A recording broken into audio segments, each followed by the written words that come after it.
আজকে আমি রান্না করব চিচিঙ্গা আর আলু। এই চিংড়ি মাছগুলো দিয়েই আমি চিচিঙ্গা রান্না করব। আদা রসুন জিরে একসাথে বেটে নিছি। কড়াইতে তেল দিয়ে দিলাম। এখন আমি চিংড়ি মাছ দিয়ে দিলাম। এখন আলু চিচিঙ্গা দিয়ে দেবো।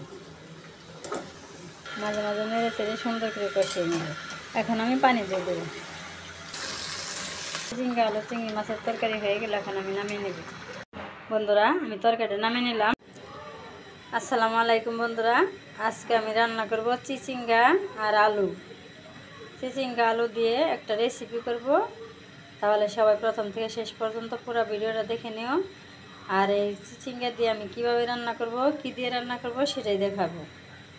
বন্ধুরা, এখানে কয়েকটা চিংড়ি মাছ। এই চিংড়ি মাছগুলো দিয়েই আমি চিচিঙ্গা রান্না করব। চিচিঙ্গা রান্নার জন্য এখানে আমি আদা রসুন জিরে একসাথে বেটে নিছি। চিচিঙ্গা রান্নার জন্য আমি কড়াইতে তেল দিয়ে দিলাম, পেঁয়াজ দিয়ে দিলাম, একটু নেড়ে চেড়ে দিব,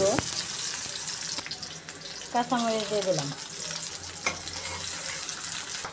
আমি যে হালকা একটু ভাজা ভাজা করে নিলাম। এখন একটু পানি দিয়ে দিব। এইখানে আদা রসুন জিরে একসাথে বেটে নিয়েছি, দিয়ে দিলাম। একটু নেড়ে চেড়ে দিলাম, হলুদ গুঁড়ো দিয়ে দিলাম, মরিচের গুঁড়ো দিয়ে দিলাম, ধনিয়ার গুঁড়ো দিয়ে দিলাম, লবণ পরিমাণ মতো। এখন আমি সুন্দর করে মশলাটা কষিয়ে নেব। এই যে আমার মশলা কষানো হয়ে গেল।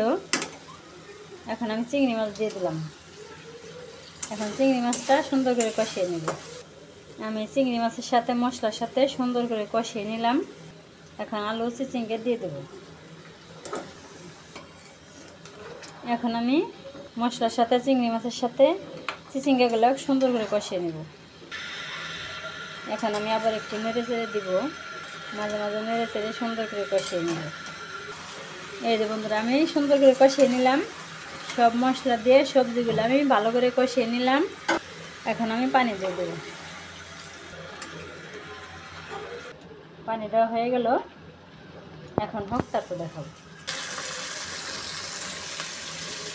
আমার চিচিঙ্গা আলু চিংড়ি মাছের তরকারি হয়ে গেল। এখন আমি নামিয়ে নেব। বন্ধুরা, আমি তরকারিটা নামিয়ে নিলাম। তাহলে আমার চিচিঙ্গা আলু চিংড়ি মাছের রেসিপি কেমন হলো অবশ্যই কমেন্ট করবে। আর সবাই আমার পাশে থাকবে, সবাই আমাকে সাপোর্ট করবে। তাহলে সবার সুস্বাস্থ্য কামনা করছি। আর সবাই ভালো থাকবে, সুস্থ থাকবে, সাবধানে থাকবে। আল্লাহ হাফেজ।